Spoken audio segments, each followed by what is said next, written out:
Western Iraq, late January 1991. A radio operator with the build of a bear watches a burst transmission set fire its load into the night.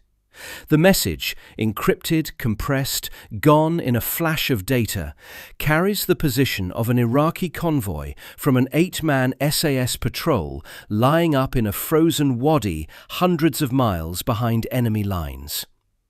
The operator is Will McBride, Chewie to the rest of the patrol, a nickname earned by his vast size. He waits for a reply. None comes.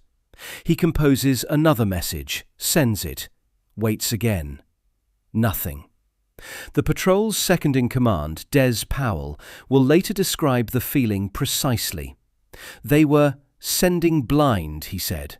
They had no idea whether headquarters was receiving any of it. Here's what makes this story difficult. According to the account that patrol later gave, the messages weren't lost. They were received. They were decoded. They were turned into airstrikes.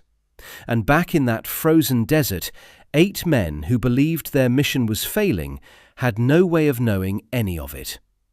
The real mystery of Bravo 30 isn't whether its messages arrived. The mystery is why no one told the men who sent them. A patrol's radio link runs through 4 stages. Transmission, the patrol sends. Reception, a headquarters receives and decodes. Action, the information becomes a strike, a target, a fire mission. And confirmation, word returns to the patrol that its report arrived and mattered. For Bravo 30, the first 3 stages reportedly all happened. The 4th stage is the one that never did. Nothing in the public record, no log, no frequency sheet, no interview, has ever explained why. This is an investigation into that silence. 3 questions frame it. What could the patrol reasonably believe, alone in the Iraqi desert? What reportedly happened after its messages left the wadi? And does the evidence establish why the acknowledgement never came back? The first 2 have answers. The third does not. Start with the patrol itself. Bravo 30 was one of 3 8-man teams from B Squadron 22 SAS inserted into western Iraq on the night of 22-23 January 1991, flown in by RAF Chinook. The 3 patrols shared the same task. Find Saddam Hussein's mobile Scud missile launchers, watch the main supply routes, and radio back coordinates precise enough for coalition aircraft to destroy them. Bravo 10 stepped off the ramp, looked at the flat, coverless desert, and decided the position was untenable. Its commander called the abort. Bravo 20 went in on foot, and within days was compromised, on the run towards Syria, suffering the casualties that would make its name infamous. 3 dead, 4 captured, 1 escape. Bravo 30 went in with vehicles. 2 open-topped Land Rover 110s, the pinkies of SAS tradition, loaded with weapons, fuel, water, and enough survival gear to keep 8 men alive in a desert winter that had turned hostile in its own right. His second-in-command was Powell, a 20-year SAS veteran and former parachute regiment soldier. The signaller was Will McBride. Powell would later describe the mission in the plainest terms. Go hundreds of miles behind enemy lines, find mobile Scud launchers, send back their coordinates, and bring in airstrikes to destroy them. The radio was central to every part of that equation. The set available to British Special Forces at the time was the UK PRC 319, a man-pack transceiver built by MEL, a Philips subsidiary, and introduced around 1985 specifically for this kind of work. It covered MF, HF, and low VHF, roughly 1.5 to 40 MHz, and on high power could push more than 50 watts. Its nominal range with a short whip antenna was only about 20 kilometers, but rigged properly for HF Skywave with a long wire antenna, the same set could reach 1,000 kilometers or more. The critical capability for a covert patrol was the electronic message unit, a small keyboard that let the signaller compose a message, encrypt it, and transmit the whole thing in a compressed burst at high data rate. The transmission was too short to be easily intercepted or direction-finded, but it was also one-way by design. The message left the set with no indication of whether anyone had received it, decoded it, or acted on it. Powell described the system exactly that way. Burst transmissions sending encrypted messages to be decoded at headquarters. So when Bravo 30's messages went out, the men in the wadi were, in a very real sense, throwing words into the dark. The set couldn't tell them if the words had landed. What could the patrol actually observe in the field? The accounts agree on the essentials. On the 24th of January, 2 days after insertion, the patrol established an observation post overlooking a main supply route south of Route 1, the Baghdad-Jordan Highway, in the region the coalition had nicknamed the Scud Box. They spotted a convoy. They transmitted its location and, according to the account, with the radio problems they had no idea if the message was getting through. The conditions made everything harder. The English spring the patrol had been promised in briefings turned out to be a sub-zero winter. Snow fell across the desert. Water bottles froze solid. The NBC suits the men wore for warmth left their skins stained blue-black. Hypothermia was a live threat. The patrol pushed on, moving by night, lying up by day, watching the road. 4 days in, Chewie managed to pull something out of the set, a message from headquarters. This is a crucial detail because it complicates the simple story of total radio silence. The message was an advisory, and it was jumbled, but it carried real news. Bravo 20 had been compromised, all 8 missing in action. Bravo 10, it seemed, had never deployed. The patrol sat in stunned silence as the scale of the disaster became clear. Eventually, we did get some garbled messages back, Powell recalled, and knew patrols were in trouble, but we couldn't go and help them because we didn't have any comms. That is the accurate version of the patrol's communications experience. It wasn't a complete absence of inbound traffic. It was an absence of usable, explicit acknowledgement. The patrol heard fragments, garbled advisories, jumbled news of other units, but never a clear signal that its own reports had been received and were producing results. The distinction matters. The record does not support the claim that Bravo 30 heard nothing at all. It supports the claim that the patrol received no confirmation that mattered, no received understood, no targets passed to air, no strikes away. And so the patrol operated on assumption. They assumed their reports were lost. They assumed their mission was failing. "We didn't even know if our messages to HQ were getting through," Powell said, "because we didn't get any confirmation back." In a filmed interview, he used the same language. The patrol had no communications with anyone, wasn't sure the information was getting back, and was sending blind, hoping that our headquarters were receiving the information. Another member of the patrol, a veteran known publicly only as Scouse Elliott, described the same experience. Lost comms during what he called an intense 10 days behind Iraqi lines. Accounts differ on the exact duration of the mission. One narrative of Powell's account describes weeks rather than days. Within that window, the patrol did what it was sent to do. It observed the road. It found Scud-related activity. It called in at least one airstrike within its first 4 days. It narrowly avoided being incinerated by what could only have been friendly fire.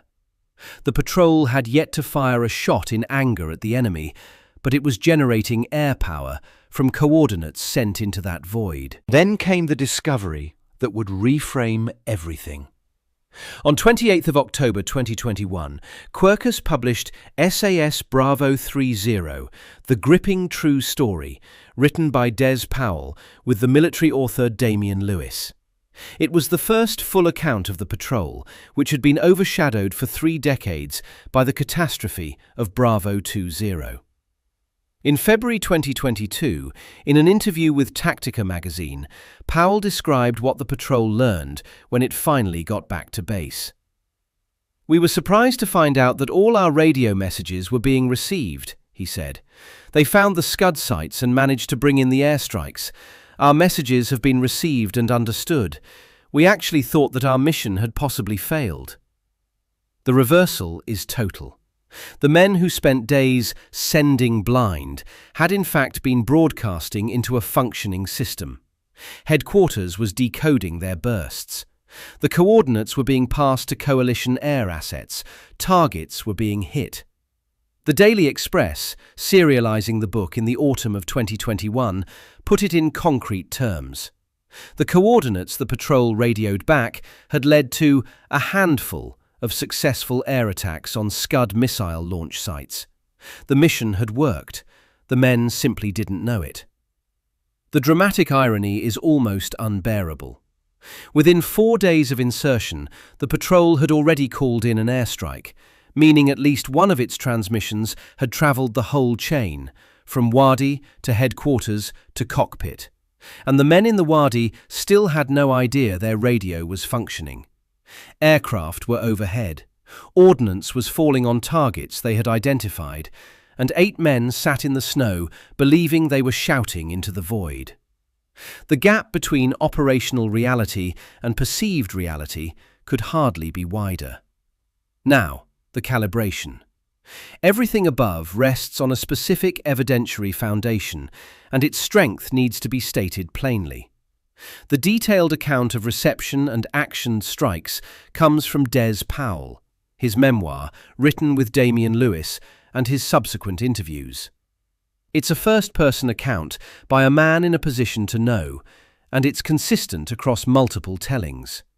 But it isn't independently corroborated by declassified signal logs or air tasking orders. No mission-specific document has emerged that shows Bravo 30's transmissions being logged at a particular headquarters at a particular time and converted into a particular strike. The linkage rests on the testimony of the patrol itself, which discovered the truth after the fact, presumably at debrief. There are also competing versions of the mission out there. Some general histories of the Gulf War summarize the Bravo patrols differently, with one claiming Bravo 10 and Bravo 30 both aborted their operations due to lack of cover, a claim that directly contradicts Powell's detailed account of a mission lasting 10 days or more, with multiple observations, target reports, and a fighting withdrawal.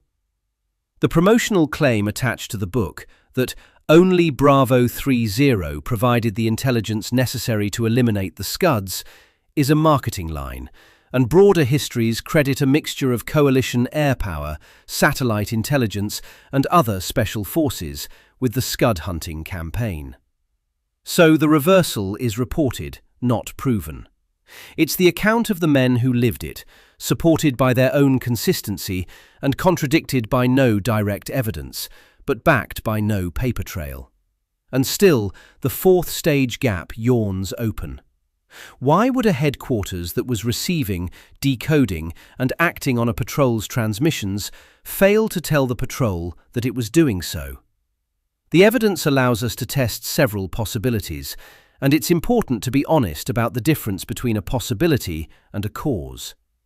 No single technical or procedural explanation is established in the public record, but the candidates are worth examining on their merits. The first is doctrine.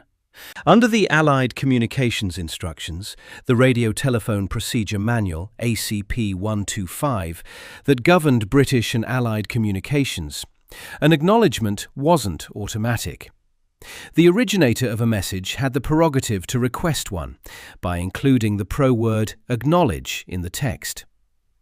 In standard procedure, a receiving station could confirm receipt with "Roger," but a full acknowledgement, "I acknowledge," meaning both receipt and understanding, was a specific response to a specific request.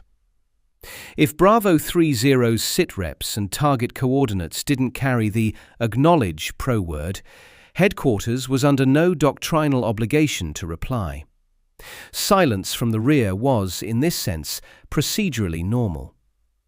This is the most uncomfortable possibility because it reframes the mystery. The missing fourth stage may not have been a required stage at all. Special Forces Communications Doctrine in 1991 was built around minimal traffic. Every transmission was a risk, a signal to be intercepted, bearings to be taken, a unit's position to be betrayed. Patrols were told to send only what was necessary and only when it was safe. The entire system favored more silence, not less.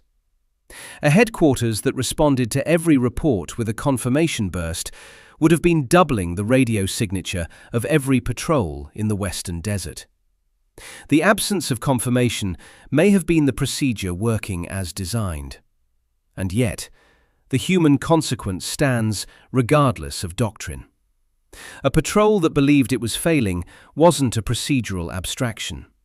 The men made decisions, weighed risks, and endured a 10-day ordeal in sub-zero conditions on the assumption that their work was for nothing. The frostbite, the snowbound driving, the water tanker driver who spotted them under the cam nets and forced them to run for the Saudi border. All of it happened inside a belief that the mission had failed. Doctrine can explain why no confirmation was sent.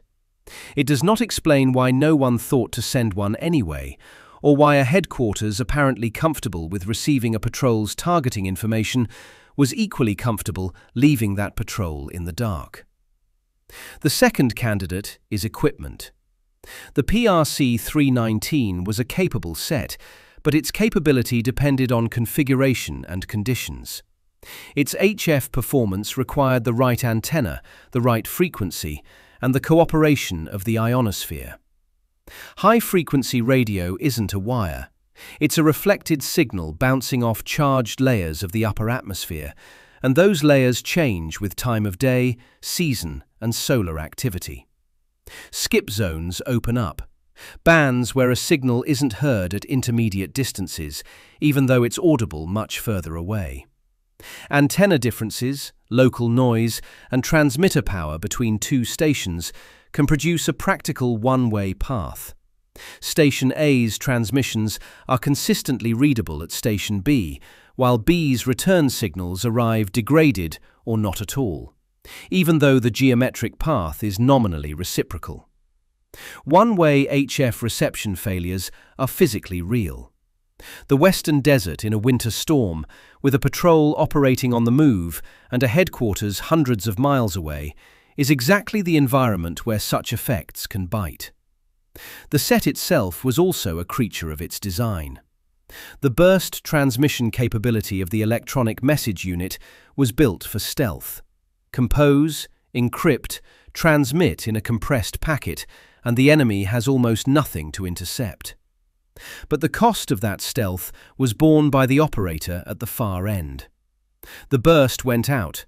There was no built-in confirmation mechanism telling the patrol that headquarters had successfully decoded it. If any part of the chain, frequency propagation, antenna performance, the headquarters decoder, degraded, the failure was silent by design. The third candidate is the environment itself. The patrol area was flat desert, cut by shallow wadis south of Route 1. The weather that January was the worst the region had seen in living memory. Snow, sleet, sub-zero nights. Cold, stormy conditions affect HF propagation. The ionosphere isn't cooperative in a blizzard. But terrain in the conventional sense, hills blocking line of sight, wasn't the problem. The PRC-319 wasn't a line-of-sight radio. It was built for exactly this kind of long-range skywave work. The environment is a plausible contributing factor, no more. The fourth candidate is the enemy. Iraq in 1991 possessed a substantial electronic warfare inventory, Soviet-supplied jamming and signals intelligence systems, dedicated ground-based EW units. Iraqi forces used radio direction finding and jamming against targets including underground resistance transmitters in Kuwait and Radio Kuwait itself. An Iraqi Air Force summary claimed Iraqi EW jammed more than 1,000 coalition aircraft radars and disrupted AWACS communications on specific dates in January 1991. But here is the critical gap. No documented evidence identifies Iraqi jamming as the cause of any SAS patrol's radio failure during the war. Coalition assessments found Iraqi jamming of coalition communications to be a minor and largely unintentional factor. The hypothesis is reasonable. The evidence is absent.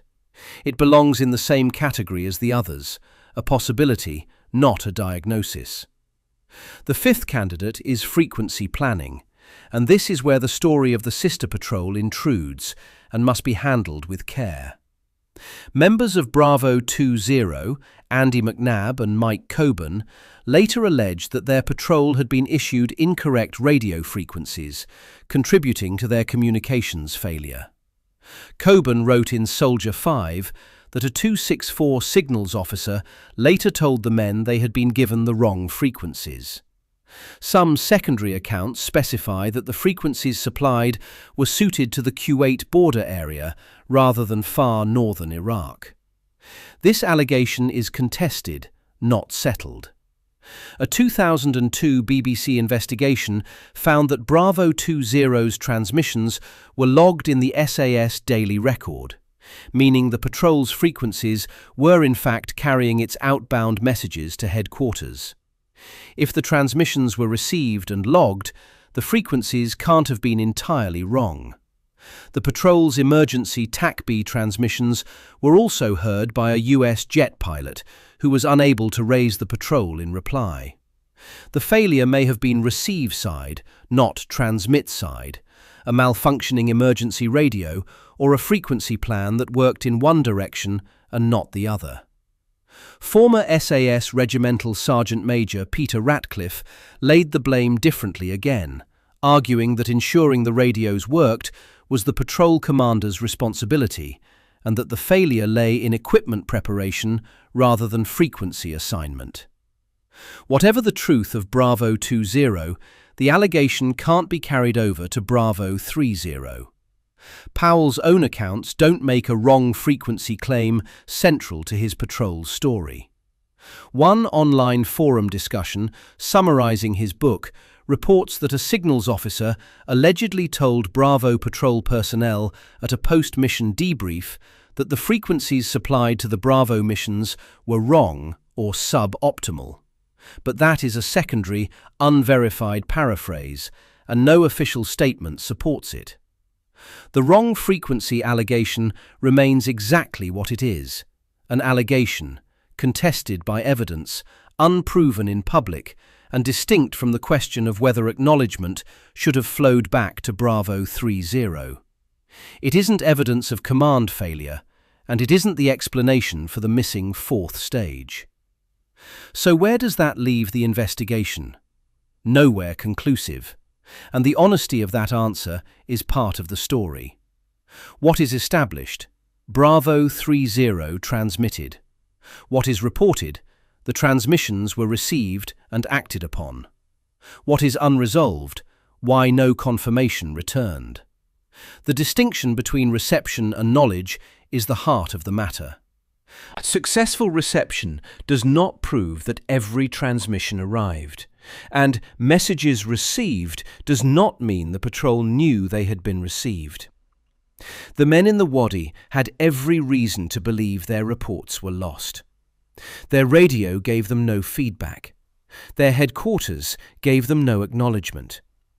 The one garbled advisory they did receive concerned other patrols, not their own targeting reports. Everything they experienced was consistent with failure. Everything that reportedly happened elsewhere was consistent with success. The two realities coexisted for 10 days, separated by a silence that has never been explained. The absence of a public paper trail is itself significant. No radio logs specific to Bravo 30 have surfaced.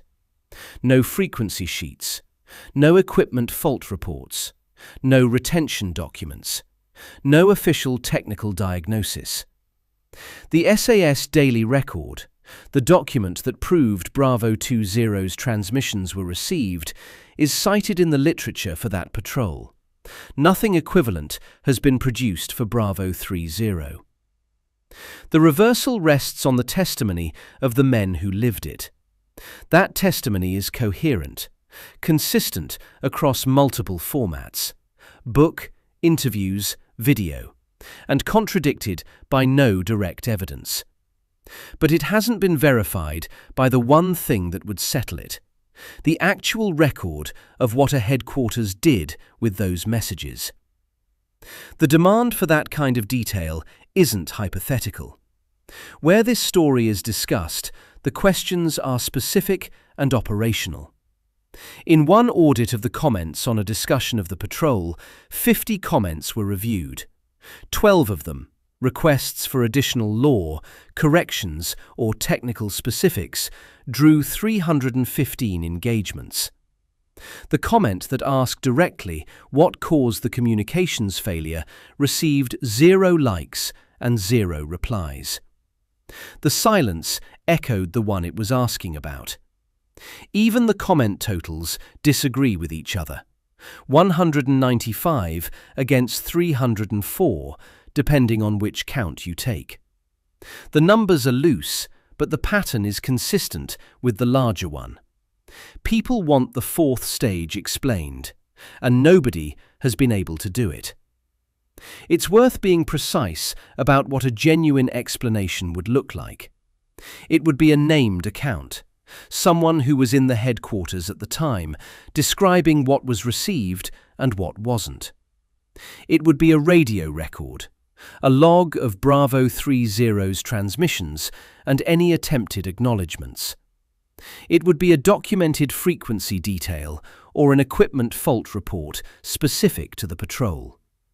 None of these exists in public. All of them would move the story from reported to established, and might close the gap between what headquarters knew and what the patrol was told. The counter-argument runs in the other direction, and it deserves its full weight.